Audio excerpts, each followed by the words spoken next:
Living Local Carolina with Jessica Grace. Local trends, shopping, dining, and more. This is Living Local Carolina. On today's Living Local Carolina Financial Friday community panel, I'm joined by special guest Henrietta Golding in honor of Women's Month. Henry is a longtime friend of the credit union and a top-rated attorney. Henry is with Burr Foreman and specializes in employment, labor, and business litigation. She was certified by the state Supreme Court as a specialist in labor and employment law for over 30 years. Henry graduated from the University of South Carolina and was a South Carolina Supreme Court bar examiner for over 10 years, was a Wall School of Business Board of Visitors member at Coastal Carolina University, and since 2013 has been a trustee on the Board of Trustees for the College of Charleston. Well, Henry, for starters, thank you so much for joining me here today. Well, it's my honor. Thank you very much. And we just heard a lot about some of the amazing things that you have done in your career.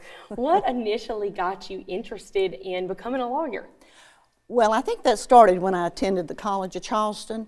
I became involved in student government class president, and then student body president. And because of that, I was involved in state conferences. I went to a national conference, and of course that was when the Vietnam War was on. And so I became very involved in legal matters, and that prompted me to go to law school.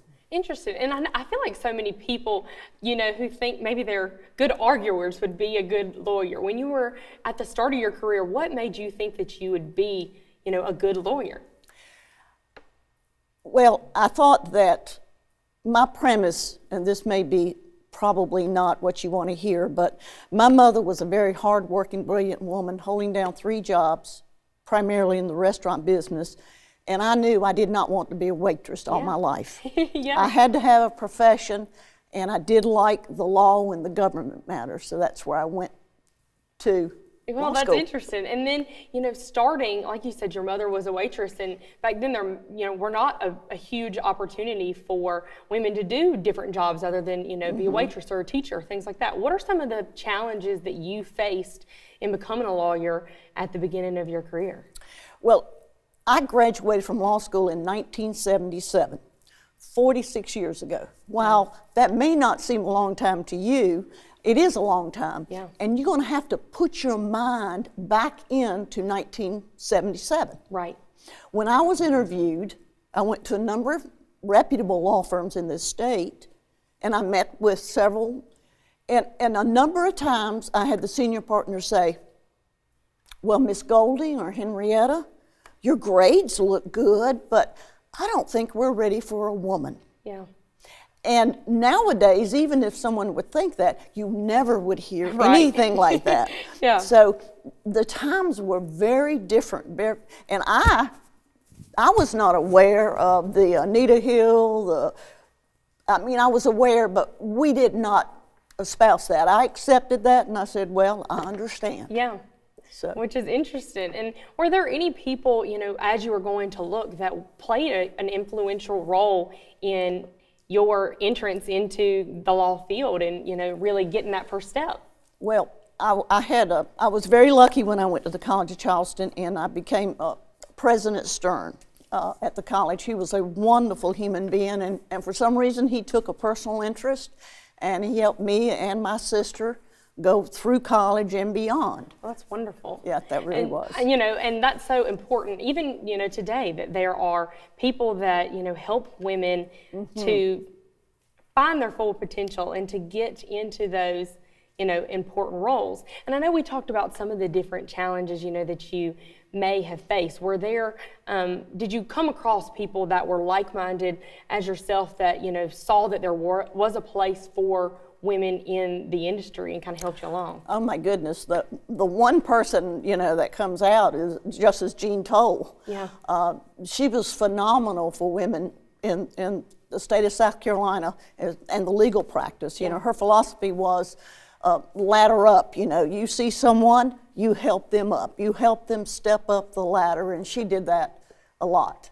Well, and I'm sure over the course of your career you had major opportunities, to do that as well, which I think is super important. And are there any things that you can think of, in the beginning of your career that may have let you know that this was the right path for you?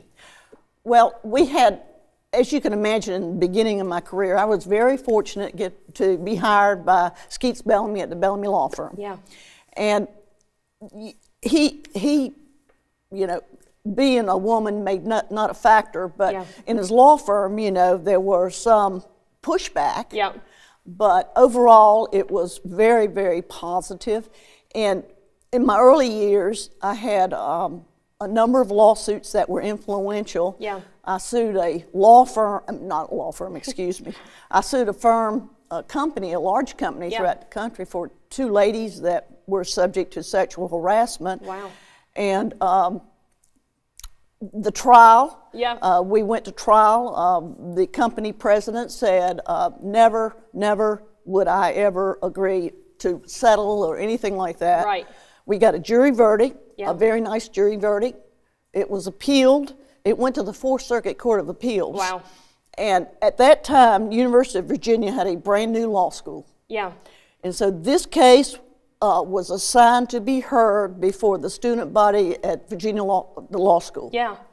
And that was quite an event. I'm sure. And I'm sure that really helped you at the beginning of your career. It did. It really did. And I cannot wait to hear more about some of the cases that influenced you when we come back from the break.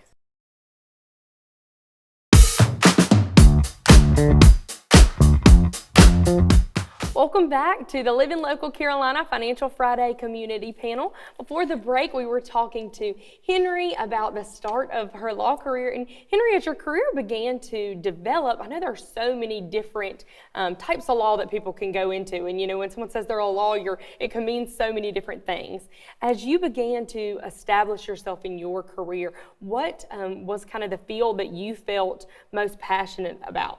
Well, I was fortunate in that I started to practice law when new law came up relating to employment. Yeah. Such as Americans with Disabilities Act. And then, of course, Title VII, the Anita Hill controversies, all those came to light, Yeah. meaning employment. Right. And in South Carolina and most of the nation, there weren't many lawyers doing employment Yeah. law.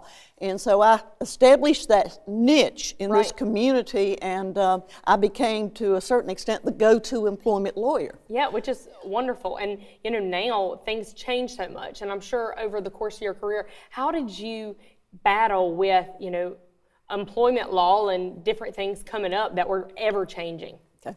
Well, one thing you have to do, and I'm sure it's in your profession too, you have to keep up. Yeah. You know, and if you don't keep up, you're going to be lost. Right. But fortunately, the area of employment law has grown so much, and there's so many lawyers now in that area, so it's spread out a little bit more as far as there are plaintiffs' lawyers, there are defendants' lawyers, there's corporate lawyers, that all have their little niche within employment law. Right. Well, and not only being a woman in the industry, but going into a specific sector, you know, within the industry that was kind of new and beginning, what are some tips that you might give other people that are looking to kind of break the mold, so to say, in their industry? Okay. I'm going to start out with something more general. Okay. I'm going to say to the young ladies in today's world, Yeah. you have to be a professional. Yeah.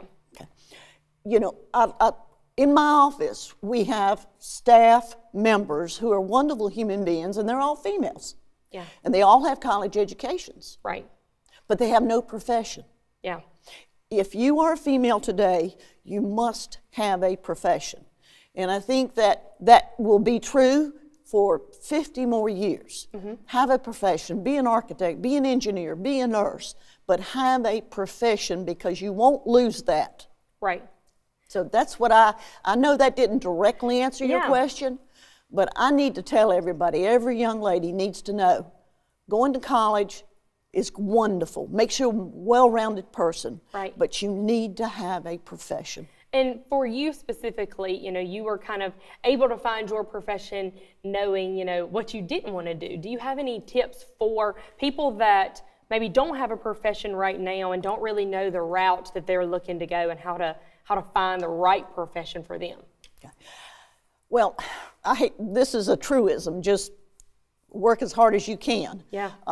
When I didn't know what I would be in employment law. When I joined the Bellamy Law Firm, I just gravitated. I found that there was nobody else doing it. Right. So look at where you are. See how you can make a difference and do something a little different than anybody else. And I think that's the key. Well, and that was kind of leads me into my next question, was that, you have developed such a successful law career. What do you think, about you personally made you so successful in employment law or as a lawyer in general? I think I hate to say this, hard work. Yeah. You've heard of the 7 Ps, haven't you? I don't think I have. You haven't heard the 7 Ps? Well, the 7 Ps has been a guideline for me, I guess, since I started working. Yeah. The 7 Ps, and excuse my language, are prior proper preparation prevents piss poor performance. I love that in my life. I do too, and I cannot wait to hear how that has helped your career when we come right back from the break.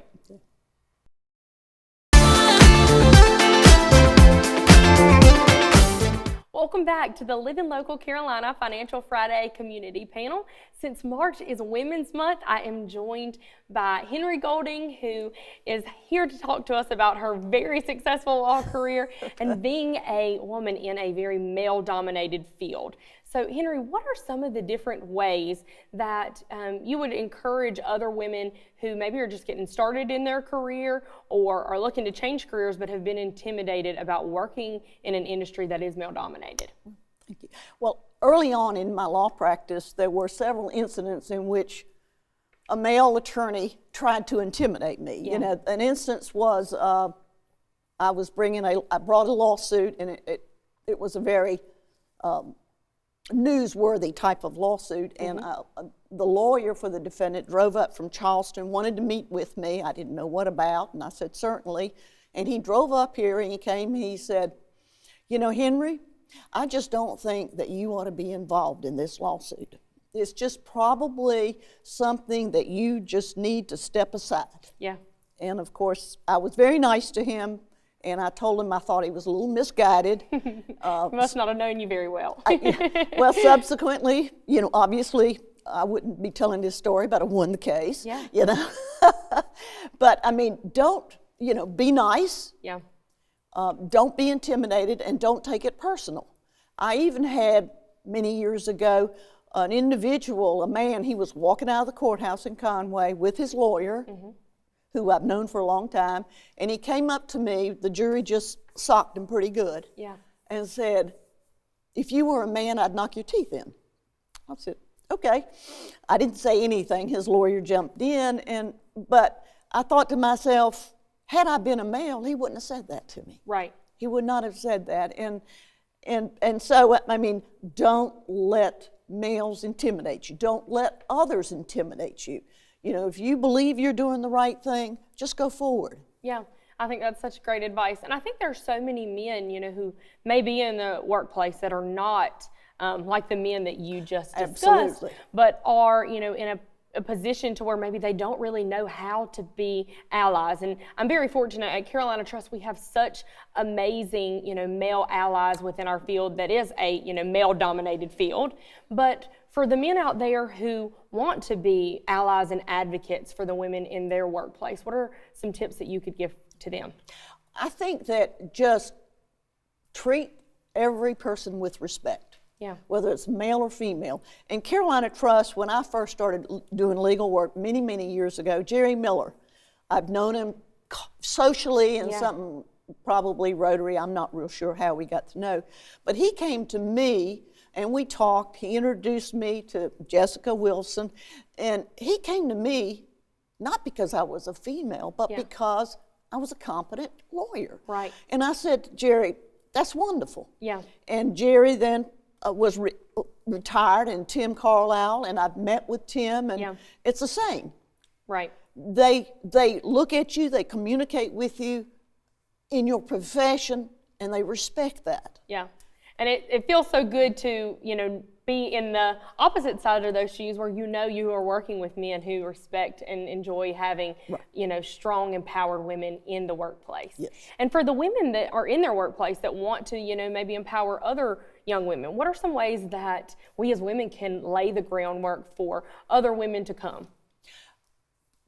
I think that obviously, number one, doing your job, but don't act like a sissy. Yeah. Don't act like a wuss. I mean, just be yourself. Don't take things personal. Yeah. And do your job. I think that if we show signs of weakness, they'll think it's because you're a woman. Yeah. So don't show signs of weakness if possible. Is, you hear all the time women uplifting women, and I think by being confident and showing other women that you can work hard and that you stand your ground, and you're showing them, kind of leading the way in the sense of the way that you carry yourself and showing them how to carry themselves within a workplace. I just want to say this, while I very much support women and help as much as we can, but I remember, the three persons who helped me most were men. Henry, thank you so much for being here, and thank you guys for joining us at home.